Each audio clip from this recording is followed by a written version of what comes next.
Hello guys! Welcome back to my channel. Today, isi-share ni Ate Apple kung paano mawala ang stretch mark. Gusto nyo bang malaman kung paano? Alam ko, sa kagaya natin mga mami, or kahit hindi naman mga mami, mga dalaga pa, nagkakaroon tayo ng stretch mark. Lalo na daw kapag ka may dalaw at nakamot natin to. At saka pagka tumataba po tayo, nababanat yung balat natin, nagkakaroon din po tayo ng stretch mark. At ganoon din po sa mga kalalakihan. Nagkakaroon din po sila ng stretch mark sa legs. Lalo na po yung mga player, yung mga naglalaro, nagkakaroon din po sila dito. Kasi may kakilala po hanggang ganyan. Yung mister ko po, hindi na tayo lalayo. Varsity player po siya.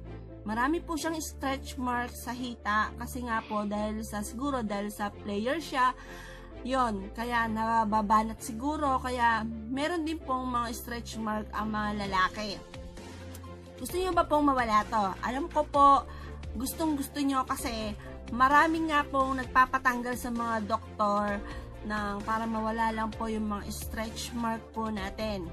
Pero ito po, sa kusina lang po tayo pupunta at makakatulong po to sa pagpapawala ng inyong stretch mark. Pero guys, wag po tayong mag-expect within a week or within 1 week ay mawawala po kagad ang ating stretch mark. Kasi po, hindi naman po tayo pumasok sa Kalayan or Belo na pagpasok po natin doon ay paglabas po natin, super puti na po siya at wala na tayong stretch mark. Hindi po ganon. Syempre po, kung sisimulan nyo po siguro sa ngayon, after po ng video ito, siguro po, after 1 month, kung everyday nyo pong gagawin, depende po siguro sa sipag po ninyo. Kasi may mga tao po talagang kinakarir, may mga tao po naman na pag naalala lang, may mga tao naman kapag ginusto lang nila, yun po, depende po syempre sa atin kung paano po mabibilis ang pagwala ng ating mga stretch mark. Pero promise po, nawawala po talaga ang mga stretch mark, yung mga bakas-bakas.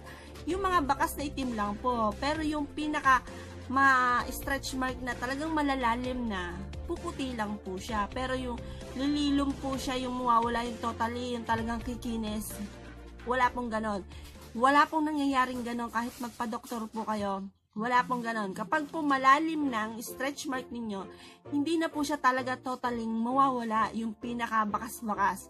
Ano lang po siya, yung pinaka itim, mawawala po siya. Pero yung pinaka malalim na bakas-bakas na stretch mark ay wala na po. Huwag na po tayong mangarap, talagang hindi po talaga mawawala yon. Ang ituturo lang po natin ay kung paano po mawawala yung parang mga bulate na maitim na nagkalat sa ating mga tiyan, lalo na po yun syempre pagkatapos po nating mga anak at saka sa mga dalaga po dyan na nagkakaroon ng menstruation, tas nakakamot po natin, nangingitim po siya, kahit nga po dito sa ilalim po ng underarms po natin, dito po nagkakaroon po rin talaga siya. Ngayon po, ituturo ko po sa inyo kung paano po mabilis mawala ang ating stretch mark. Ito po, ang ating mga sangkap na gagamitin ay ang pinakamamahal na baking soda at Arm & Hammer lamang po ang pinaka the best po niting gagamitin. Yung mga iba pong baking soda, hindi po yun. Ito lang po, para po sa akin yun lang po pagkakalam ko at yun din po yung mga marami pong na-try na ito lang po talaga. Medyo mahal lang po siya ng konti kaysa po doon sa ibang local na baking soda. Ito pong ating gagamitin. Baking soda, tapos honey. Imimix lang po natin siya sa isa pong mangkok. Tapos, halo lang po yung honey at saka to. Tapos yun po ang ating gagawin panghilod. Lagi-lagi po natin gawin bago po muna tayo maligo. Pag alam po natin maliligo na po tayo, applyan na po natin siya. Yung mga hocus-pocus po natin sa katawan, i-apply na po natin para pag naligo po tayo, fresh na, wala na po, nagawa na natin yung task ng araw na yon. Kaya yun po, ihilod lang po natin sa ating mga stretch mark. At sure po na mawawala po ito at kikinis. Gusto niyo po makita ang aking tiyan? namuti na po yung mga nawala na po yung mga stretch mark ko.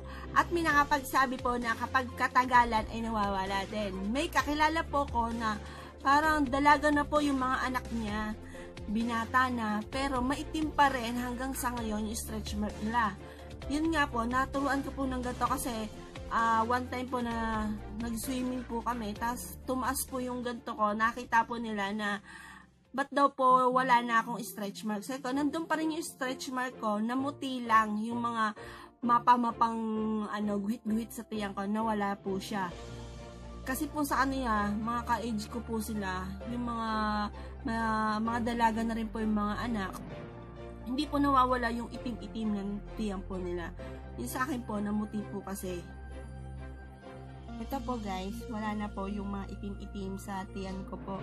Yan lang po ang ginamit ko. Everyday po, nilalagyan ko lang po siya ng baking soda and honey. Yun po, nawala na po siya. Yun po guys, everyday nyo lang po siyang gawin. Mabilis po puputi yung mga itim-itim po sa tiyan nyo. Yung mga stretch mark nyo po sa hita, sa braso. Everyday lang po. Siguro po pinakamatagal na ang 1 month. Basta pagtsatsagaan nyo lang po siya. Sipagan nyo lang po. Talagang totaling puputi po siya. Mawawala na yung stretch mark nyo. Yung mga itim-itim po. Thank you po sa panonood at sana nakatulong po na naman sa Ate Apple. Salamat po!